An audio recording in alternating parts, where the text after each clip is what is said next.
Alors, aujourd'hui nous partons en Corée du Nord.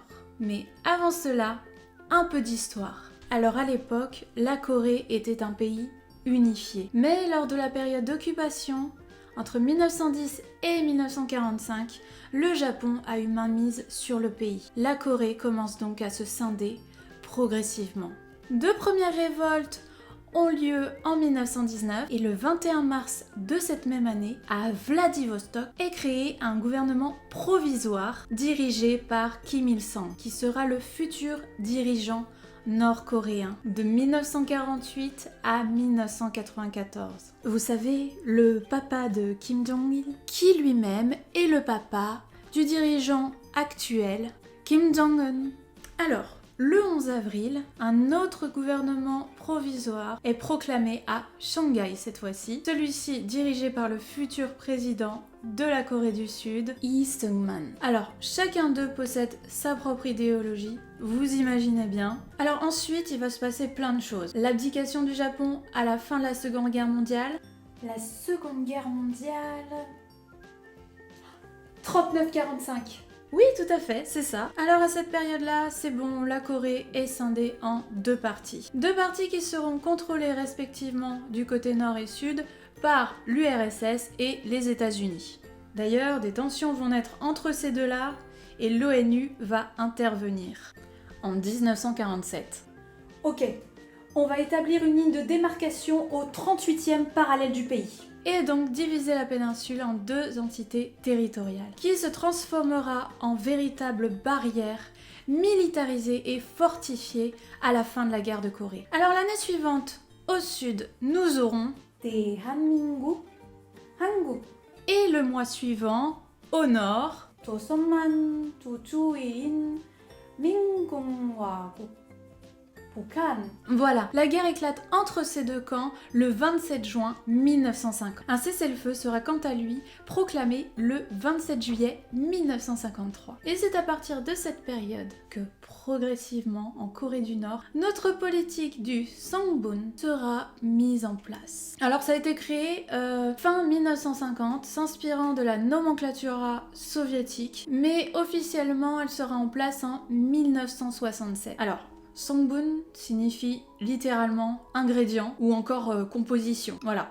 Donc il va définir des catégories de population par rapport au statut et au comportement des ancêtres paternels pendant la colonisation japonaise et la guerre de Corée. Il s'agit d'un modèle de classification très strict, qui, vous l'aurez compris, a pour but de classer la population. Alors, la plupart des travaux et des recherches sont soit incomplets, soit pas à jour, soit les deux. Forcément, les chercheurs n'ayant pas accès à la documentation de l'administration nord-coréenne, ces informations restent assez confidentielles. On a quand même des choses intéressantes à prendre par-ci par-là, donc je vais vous montrer tout ça. Le Songbun se définit en plusieurs catégories. Mais au début, on va découvrir qu'il y en a trois. Enfin, trois catégories, trois classes. Une famille peut donc être classée comme loyale, hostile ou indécise. Donc encore une fois, je vous le répète, selon les antécédents du chef de famille et des ancêtres du côté paternel. Mais c'est pas tout! Au sein de ces catégories, il y a 51 gradations, suivant la profession ensuite des individus et leur loyauté au régime. Par exemple, au sommet, il y a la famille Kim, qui gouverne, et tout en bas de la gradation, vous allez retrouver les prisonniers politiques qui sont détenus sans aucun espoir de libération. Alors je vais vous décrire un petit peu toutes ces classes. On va commencer par la classe hostile. Donc eux, ils vont être envoyés dans tout ce qui est ferme, mine, les travaux manuels. Il s'agit de tous les exclus du régime, religieux, dissidents politiques, prisonniers, et ceux dont un membre de la famille a décidé de déserter la Corée du Nord pour aller en Chine ou en Corée du Sud. Évidemment, ceux ayant collaboré avec l'armée japonaise pendant la colonisation sont aussi de cette classe. Et je ne vous cache pas que cette catégorie est celle qui va subir le plus de discrimination. Ensuite, nous allons retrouver les gens de la classe indécise, neutre. Alors eux, ils vont pouvoir occuper des postes, par exemple militaires, mais tout de même éloignés des centres de pouvoir, mais aussi des postes un peu plus officiels, mais qui resteront quand même assez mineurs par rapport à d'autres. Ils peuvent aussi être professeurs. Ça concerne aussi ceux qui ont déjà vécu en Corée du Sud ou en Chine, ou ceux qui ont des familles dans les deux, les marchands aussi et les intellectuels. Alors ils vont subir des discriminations aussi, mais quand même beaucoup plus légères. Ensuite, on monte un petit peu et on va se retrouver avec la classe loyale, qui va être la classe standard, appelée aussi le noyau. Alors eux par exemple, ils ont le droit de vivre à Pyongyang. Ils peuvent rejoindre le parti des travailleurs et aussi ils sont libres de choisir leur carrière. Il s'agira donc de héros de guerre ou de descendants de paysans. Donc d'après les études du moment, il n'y avait que ces 3 classes vraiment de connus. Mais il y a 2 catégories qui vont se rajouter à ces informations. Il s'agit de la catégorie spéciale et la catégorie complexe. Alors oui, ça fait un petit peu nom de pizza. La spéciale, c'est pour qui? Oui, c'est pour moi, mais... Enfin là, je travaille donc plus tard. Alors, l'introduction de la catégorie classe complexe ne daterait que de 2000. Et elle serait très mal perçue, un peu de la même manière que la classe hostile. Les individus de la classe spéciale, quant à eux, sont extrêmement rares et bénéficient de nombreux avantages. Ils constituent le cercle proche du dirigeant. Alors, en complément de ces infos, il y a un historien russe du nom de Andrei Lankov qui est spécialiste de la Corée. Il explique que ce système va déterminer ensuite le lieu de vie des citoyens, l'hôpital dans lequel ils vont être soignés et même ceux avec qui ils doivent se marier. Alors, ceux qui par exemple ne détiennent pas de sangbun élevé, ils ne peuvent pas vivre à Pyongyang par exemple, ou encore dans d'autres villes frontalières de la Chine et de la Corée du Sud, ou même des zones d'activité économique et industrielle. En revanche, la famille du dirigeant, bien entendu, est exclue de ce système de sangbun. Mais par exemple, s'il y a trahison, même en étant proche du dirigeant, la personne ne sera pas pour autant traitée différemment du reste de la population. Comme ça s'est passé en 2013 avec l'oncle de Kim Jong-un qui a été exécuté. Ensuite, on va revenir en 1994, donc à la mort de Kim Il-sung.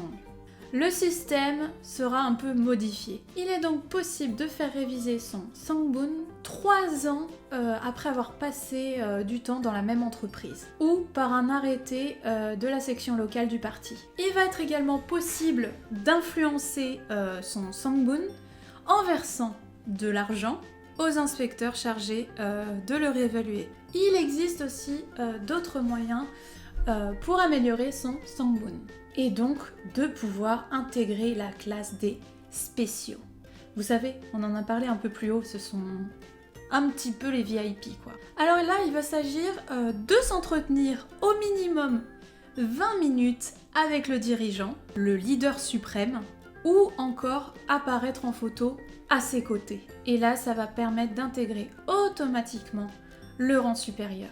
Donc il va vraiment s'agir de peu de personnes, je pense que ce sont déjà à la base des gens qui ont du pouvoir, du moins un minimum de pouvoir. Les différents organismes, syndicats d'ouvriers, de paysans, de femmes, ou encore la Ligue de la jeunesse communiste, peuvent avoir un droit de regard sur le sangbun, et donc ils vont pouvoir réévaluer le grade de leurs membres exemplaires. Donc même si la plupart des gens ne connaissent pas leur sangbun, il est quand même assez facile de le deviner. Pour connaître son rang, on procède à une estimation par rapport au poste qu'ils occupent et aux responsabilités qu'ils ont. Le sangbun est très important pour une famille puisqu'il va pouvoir déterminer le destin d'un individu, également de leurs enfants. Alors je suis en train de lire un livre très intéressant à propos d'une transfuge nord-coréenne qui raconte un petit peu son passé et sa vie en Corée du Nord. Elle disait que sa famille avait un très bon sangbun du côté de sa mère. Et voilà ce qu'elle raconte. Extrait.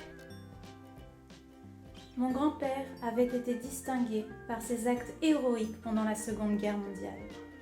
Il avait infiltré la police impériale japonaise à l'époque où la Corée était une colonie japonaise, puis avait transmis des renseignements aux partisans communistes cachés dans les montagnes et même libérer certains d'entre eux des mains de la police. Donc à la fin de la guerre, il a été décoré et par la suite, il a eu le bon Songbun. Petite anecdote, son grand-père avait gardé avec lui un récit de sa vie et également une photo de lui en uniforme japonais. Sa grand-mère a donc fini par brûler ces deux éléments qui auraient pu porter à confusion pour la suite et donc ternir la réputation de la famille et également le Songbun avec. Avant de conclure, je souhaite préciser quelque chose. La Corée du Nord est signataire de deux pactes. Un pacte international relatif aux droits civiques et politiques qui a été signé en 1981, mais également un pacte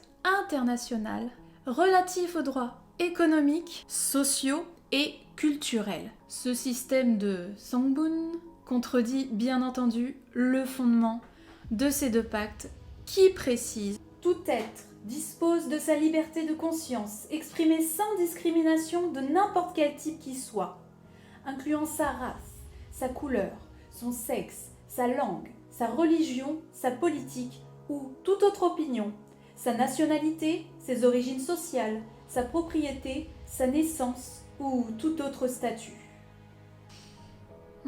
Ouais, il y a encore un peu de progrès à faire.